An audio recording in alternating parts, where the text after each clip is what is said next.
Stevie Ray Vaughan, the legendary blues virtuoso, had captured the hearts of millions with his mesmerizing guitar solos and soulful voice. But on that fateful night, everything changed. In the late hours of August 27, 1990, fate dealt its cruel hand, leaving the world mourning the loss of a true musical icon.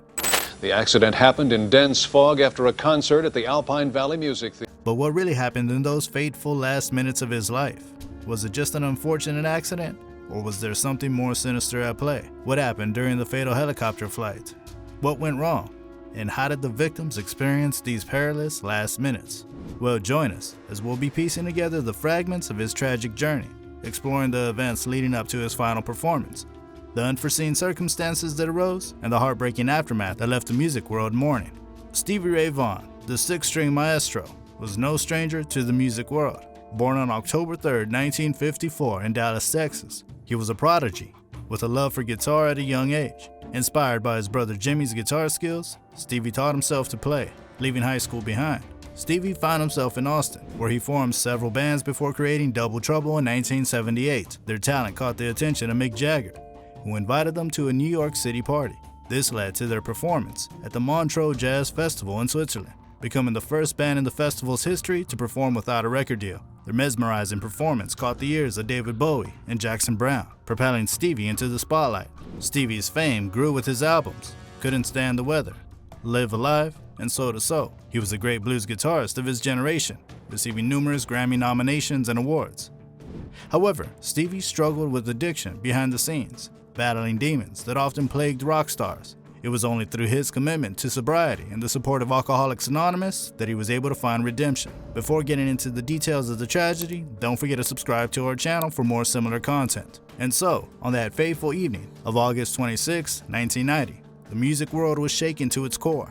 The Alpine Valley Festival in East Troy, Wisconsin had just witnessed an unforgettable concert, and it was a star-studded event with legendary musicians like Eric Clapton, Buddy Guy, and Robert Cray sharing the stage.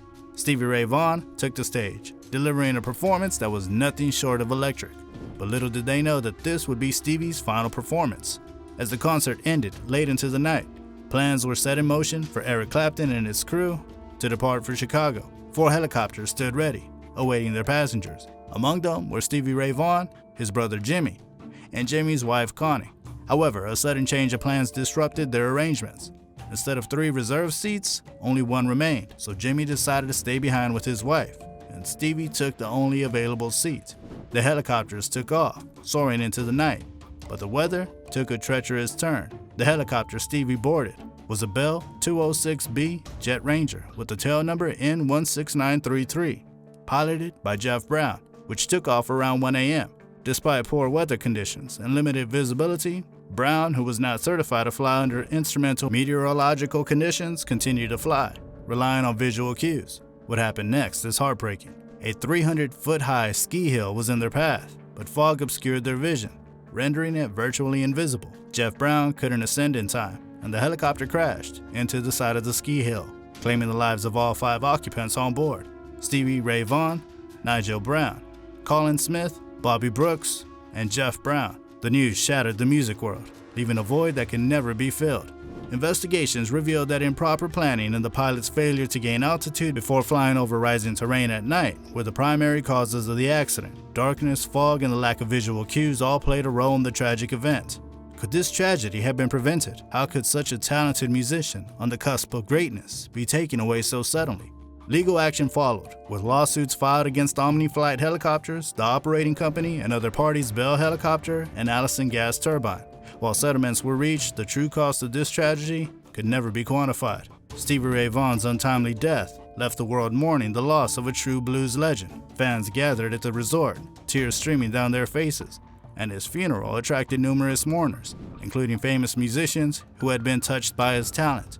In the years following Stevie Ray Vaughan's death, tributes were held, and Martha Vaughan, his sister-in-law, established the Stevie Ray Vaughan Memorial Scholarship Fund to support artists. A memorial statue in Austin honors Vaughan's influence on the city's music scene, and the Stevie Ray Vaughan Award recognizes musicians who, like Stevie, had overcome addiction and dedicated themselves to helping others. Though Stevie's life was cut short, his music continues to echo through the ages. The tragedy serves as a sad reminder of the fragility of life and the importance of prioritizing safety. Stevie Ray Vaughan's story is one of talent, triumph, and tragedy, a true testament to the indelible mark he left on the world of blues, his legacy living on through the timeless power of his music. And as we listen to his soul-stirring melodies, we can't help but wonder what could have been. What heights might Stevie have reached if given a chance? What more could he have shared with the world? Leave your thoughts in the comments and don't forget to subscribe to our channel.